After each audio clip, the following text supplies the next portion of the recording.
Senador pa rin po ba ang isang mambabatas na hinahanap, wanted, halimbawa, tapos senador pa ba na maituturing ang isa pong mambabatas na may kaso o nakakulong, or lagay natin, congressman pa rin po ba ang isang congressman kahit siya ay may kinahaharap na kaso o siya ay pansamantalang nakakulong? Sabi ng batas, this is actually a may Supreme Court na decision ito, MJ.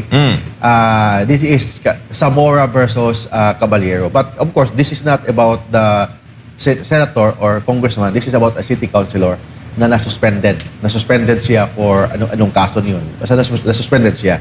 Sabi ng Korte Suprema, to determine quorum, it should be majority of the total membership. Hindi dahil nasuspend, na absent, hindi nakasama sa entire membership. Kasi ang Constitution very clear, majority of the total membership of the House.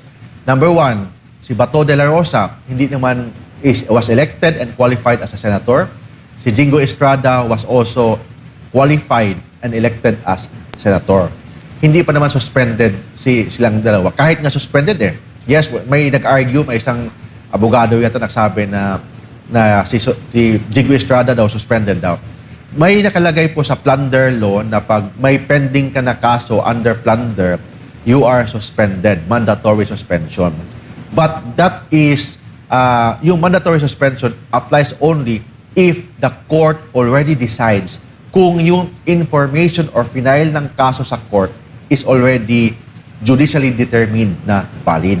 In this case, hindi pa naman na desisyonan ng Sandigan Bayan na yung kaso ni Jingo Estrada, yung kanyang information or complaint na final doon sa court is already valid. In fact, nag-file yata siya ng motion to quash. So wala pang judicial determination of the validity of the information. Therefore, Jingo Estrada is not yet suspended.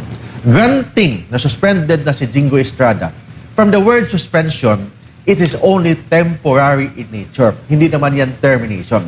We have to determine suspension from termination. Ang suspension, temporary. Ang termination, permanent. So therefore, granting na suspended, compute pa rin siya, kasama pa rin siya sa pag-determine ng majority of the membership to determine quorum. Bakit? Elected pa rin siya as senator, qualified pa rin siya as senator, and he is presumed innocent until the otherwise is proven.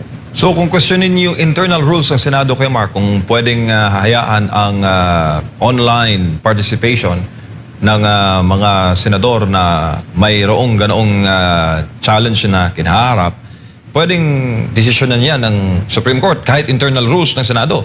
Normally, the Supreme Court will not entertain that kasi sabi ko nga, ang Korte has the obligation to respect the internal rules and the internal politics sa House of Senate except pag may violation ng ating saligang batas or may grave abuse of discretion. In this case, the Senate may right naman sila to decide sa kanilang internal rules provided that internal rules is not consistent with the Philippine Constitution.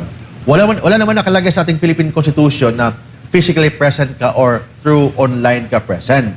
As long as present ka. So therefore, the Senate may decide through the internal rules na pwede ang other alternative modes of attending Senate sessions. Basta pagdesisyonan yan ng lahat ng mga senador. Lahat ng mga senador. Majority pa rin. Majority of all the senators should decide and there should be a quorum when they decide. Kung magdesisyon sila about the internal rules, kailangan may quorum.